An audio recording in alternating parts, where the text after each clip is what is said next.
Hi everyone, welcome to our channel. எல்லாத்துக்கும் happy Ramzan. எல்லாரும் ரம்ஜான ஃபேமிலியோட சேஃபா செலிப்ரேட் பண்ணுங்க. ரம்ஜான் அப்படின்னு சொன்னாலே பிரியாணி இல்லாம கண்டிப்பா இருக்காது.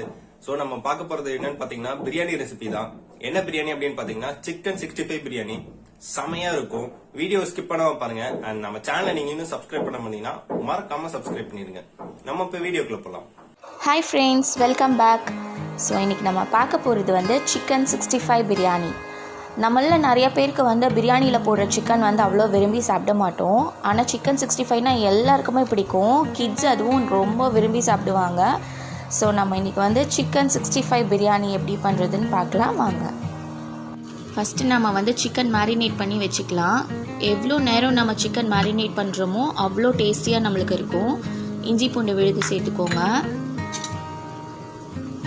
மிளகாத்தூள்,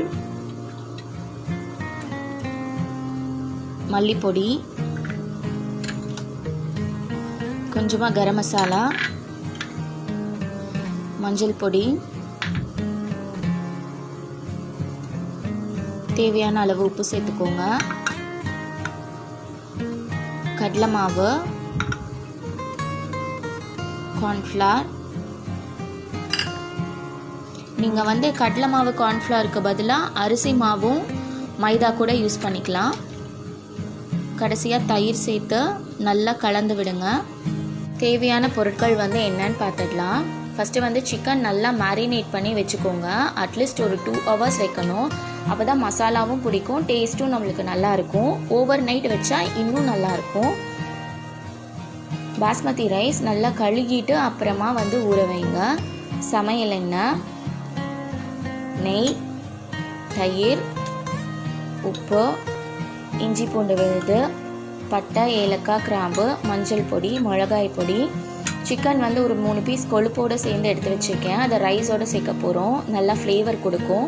கடைசியாக கரம் மசாலா, வெங்காயம், தக்காளி, பச்சை மிளகாய், எலுமிச்சம்பழம், புதினா, கொத்தமல்லி. நாம் இன்றைக்கி பிரியாணி குக்கரில் தான் பண்ண போகிறோம். ஸோ அதுக்காக குக்கர் நான் ஸ்டவ்வில் வச்சுருக்கேன். இப்போ தேவையான அளவு நம்ம சமையல் எண்ணெய் சேர்த்துக்கலாம். கூடவே கொஞ்சம் நெய்யும் சேர்த்துக்கலாம். எண்ணெய் நல்லா சூடானதுக்கப்புறமா பட்டை, ஏலக்காய், கிராம்பு சேர்த்துக்கலாம்.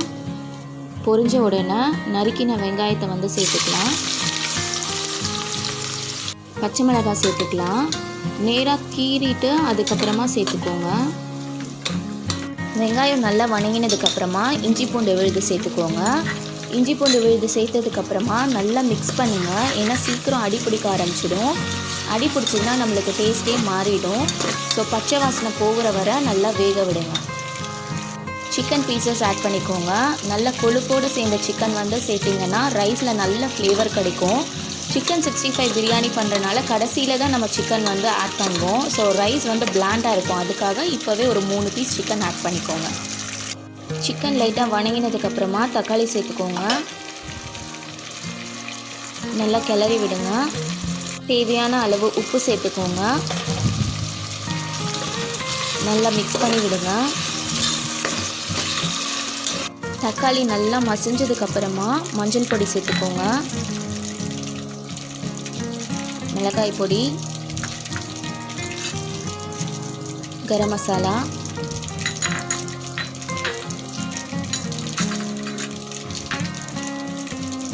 கொத்தமல்லி தழை, புதினா எல்லாம் சேர்த்துட்டு நல்லா மிக்ஸ் பண்ணி விடுங்க. தயிர் சேர்த்துக்கலாம். சேர்த்துட்டு நல்லா மிக்ஸ் பண்ணி விடுங்க. மசாலா நம்மளுக்கு நல்லா வெந்துடுச்சு. எண்ணெய் இந்த மாதிரி விட ஆரம்பித்ததுக்கப்புறம் நம்ம தேவையான அளவு தண்ணி சேர்த்துக்கலாம். 1 டம்ளர் அளவு அரிசிக்கு 1.5 டம்ளர் அளவு தண்ணி சேர்த்துக்கணும். தண்ணி நல்லா கொதிக்க ஆரம்பிச்சிருச்சு. இப்போ நம்ம அரிசி சேர்த்துக்கலாம். அரிசி சேர்த்ததுக்கப்புறமா லைட்டாக மிக்ஸ் பண்ணி விடுங்க. ரொம்ப மிக்ஸ் பண்ணால் அரிசி உடையறக்கு சான்சஸ் இருக்குது. கடைசியாக நம்ம லெமன் ஜூஸ் ஆட் பண்ணிக்கலாம். குக்கர் மூடி போட்டு ஒரு விசில் வந்தோன்னே ஆஃப் பண்ணிடுங்க. குக்கரில் விசில் வரக்குள்ளே நம்ம சிக்கன் 65 ரெடி பண்ணிடலாம். எண்ணெய் சூடாகிடுச்சு, சிக்கன் போட்டு ஃப்ரை பண்ணி எடுத்துக்கலாம். ஸோ எப்போவுமே ஃப்ரை பண்ணும்போது மீடியம் ஃப்ளேமில் வச்சு ஃப்ரை பண்ணுங்கள். ஒரு பக்கம் லைட்டாக வெந்ததுக்கப்புறம் திருப்பி போடுங்க. திருப்பி போட்டிருக்கேன் சிக்கனை. இந்த மாதிரி மூவ் பண்ணி விட்டுட்டே இருங்க. அப்போ தான் எல்லா பக்கமும் ஈவனாக வேகும், கிறிஸ்பாகவும் கிடைக்கும் நம்மளுக்கு. சிக்கன் நம்மளுக்கு நல்லா வெந்துடுச்சு. ஸோ நம்ம இப்போ எடுத்துடலாம். பிளேட்டில் வந்து நியூஸ் பேப்பரோ இல்லைனா வந்து டிஷ்யூ பேப்பரோ போட்டு வச்சுக்கோங்க. அப்போ தான் எக்ஸ்ட்ரா இருக்க ஆயிலெலாம் வந்து அப்சர்வ் ஆகும் நம்மளுக்கு. மீதம் இருக்க சிக்கனையும் நம்ம வந்து ஃப்ரை பண்ணி எடுத்துக்கலாம். சிக்கன் ஃப்ரை ஆகிடுச்சு, நம்ம வந்து எடுத்துடலாம். ஸோ நம்ம எல்லா சிக்கனையும் ஃப்ரை பண்ணி எடுத்துட்டோம். ஒரு விசில் வந்துடுச்சு. ஸோ நான் ஸ்டவ் ஆஃப் பண்ணிட்டேன். காற்று இறங்கின உடனே வந்து ஓப்பன் பண்ணிவிடுங்க. ரொம்ப நேரம் வெயிட் பண்ண வேண்டாம். மூடி திறந்த உடனே சிக்கன் வந்து வச்சுடுங்க. ஏன்னா நம்ம சிக்கன் வச்சதுக்கப்புறம் வந்து தம் போடணும் 15 மினிட்ஸு. ஸோ எல்லா சிக்கனையும் அரேஞ்ச் பண்ணதுக்கப்புறம் திருப்பியும் மூடி போட்டு ஒரு 15 நிமிஷம் அப்படியே வச்சுடுங்க.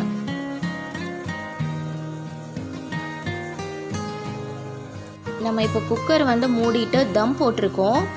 ஸோ தம்காக எதுவும் நம்ம எக்ஸ்ட்ரா பண்ண வேண்டாம். சும்மா க்ளோஸ் பண்ணி ஒரு 15 நிமிஷம் அப்படியே வச்சுட்டாவே போதும்.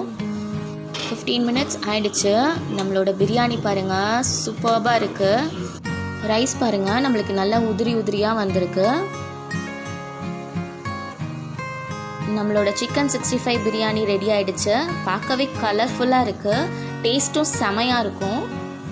ரெஸ்டாரண்ட் ஸ்டைலில் நம்ம பிளேட்டிங் பண்ணலாம். கீழே சிக்கன் வச்சுட்டு மேலே வந்து ஃப்ரைடு ஆனியன்ஸ் இந்த மாதிரி ஸ்ப்ரெட் பண்ணி விடுங்க. போலில் வந்து பிரியாணி இந்த மாதிரி நல்லா ஃபில் பண்ணிக்கோங்க. ஃபில் பண்ணிவிட்டு லைட்டாக ப்ரெஸ் பண்ணி விடுங்க. போலுக்கு மேலே ஒரு பிளேட் இப்படி வச்சுட்டு அப்படியே திருப்பிடுங்க. ஸோ குட்டாக தான் பண்ணுறாங்க. மெதுவாக அப்படியே எடுங்க. அப்போ அந்த ஷேப் உங்களுக்கு அப்படியே கிடைக்கும், பவுல் ஷேப். ஸோ நம்மளோட ரெஸ்டாரண்ட் ஸ்டைல் பிளேட்டிங் பாருங்கள், செமையாக இருக்குல்ல. பிரியாணிக்கு சைட் டிஷ்ஷாக நம்ம வந்து பிரிஞ்சால் பாய்கான் பண்ண போகிறோம், கத்திரிக்காய் சட்னி. அதை எப்படி பண்ணுறதுன்னு இப்போ பார்க்கலாம். தேவையான பொருட்கள் என்னன்னு பார்த்துடலாம். கத்திரிக்காய் ஃபுல்லாக வெட்டக்கூடாது, இந்த மாதிரி 4ஆக கீறிக்கோங்க. பிஞ்சு கத்திரிக்காயாக வாங்கிக்கோங்க, அப்போ தான் நல்லாயிருக்கும் டேஸ்ட்டு. புளி ஒரு எலுமிச்சம்பழம் அளவுக்கு எடுத்துக்கோங்க. வெங்காயம், பூண்டு, தக்காளி, பச்சை மிளகாய், கொத்தமல்லி, கருவேப்பிலை, கடலை, கசகசா, வெள்ளை எள்ளு, இந்த 3ஐயும் ஃப்ரை பண்ணி நம்ம வந்து பொடி பண்ணி எடுத்துக்க போகிறோம். கடுகு தாளிக்கிறதுக்காக, குருமிளகு, கடலெண்ணெய், மிளகாய் பொடி, இஞ்சி பூண்டு விழுது, மல்லிப்பொடி, மஞ்சள் பொடி, கரம் மசாலா, தேவையான அளவு உப்பு. நிலக்கடலை, கசகசா, அப்புறம் வெள்ளை எள்ளு 3மே வந்து வறுக்கிறதுக்காக பேனில் எடுத்திருக்கேன். நல்லா வறுத்து எடுத்துக்கணும். ஸோ வறுக்கும் போது இந்த வெள்ளை எள்ளு வந்து அப்படியே தெறிக்கும் பொடு பொடுன்னு. அது வரைக்கும் நல்லா ஃப்ரை பண்ணி எடுத்துக்கோங்க. நல்லா ஆறினதுக்கப்புறமா மிக்ஸி ஜாரில் போட்டு இந்த மாதிரி பொடி பண்ணி எடுத்துக்கோங்க. ஸோ இந்த பவுடர் தான் நம்மளுக்கு அந்த பிரிஞ்சால் சட்னிக்குரிய டேஸ்ட் வந்து கொடுக்கும். இதுதான் ரொம்ப முக்கியமான இன்க்ரீடியன்ட் நம்மளுக்கு. ஃபஸ்ட்டு நாம் கத்திரிக்காய் வந்து ஃப்ரை பண்ணி எடுத்துக்கலாம். நான் வந்து கடலெண்ணெய் யூஸ் பண்ணுறேன். நல்லெண்ணெய் யூஸ் பண்ணால் இன்னும் டேஸ்ட்டாக இருக்கும். கத்திரிக்காய் வந்து ஒரு 3 நிமிஷம் வேக வச்சா போதும். லைட்டாக கலர் மாறின உடனே நம்ம வந்து எடுத்துடலாம். ஏன்னா கத்திரிக்காய் நம்மளுக்கு வந்து சீக்கிரம் வெந்துடும். கடாயில் வந்து எண்ணெய் எடுத்திருக்கேன். நீங்கள் கத்திரிக்காய் ஃப்ரை பண்ண எண்ணெயே கூட எடுத்துக்கலாம். எண்ணெய் சூடான உடனே கடுகு சேர்த்துக்கோங்க. கடுகு நல்லா பொரிஞ்சதுக்கப்புறமா குருமிளகு சேர்த்துக்கோங்க. அப்புறமா கொஞ்சமாக கருவேப்பிலை, வெங்காயம் நல்லா மிக்ஸ் பண்ணி விடுங்க. இப்போ நம்ம பூண்டு சேர்த்துக்கலாம். பூண்டு வந்து நீளமாக இந்த மாதிரி கட் பண்ணி வச்சுக்கோங்க. வெங்காயம் வதங்கினதுக்கப்புறமா இஞ்சி பூண்டு விழுது சேர்த்துக்கோங்க. நல்லா மிக்ஸ் பண்ணி விடுங்க. பச்சை வாசனை போகிற வரைக்கும் வேக விடணும். பச்சை மிளகாய் நேராக கீறி சேர்த்துக்கோங்க. நல்லா மிக்ஸ் பண்ணி விடுங்க. தக்காளி சேர்த்துக்கலாம். ஸோ சேர்த்துட்டு நல்லா கிளறி விடுங்க. இப்போ தேவையான அளவு உப்பு ஆட் பண்ணிக்கோங்க.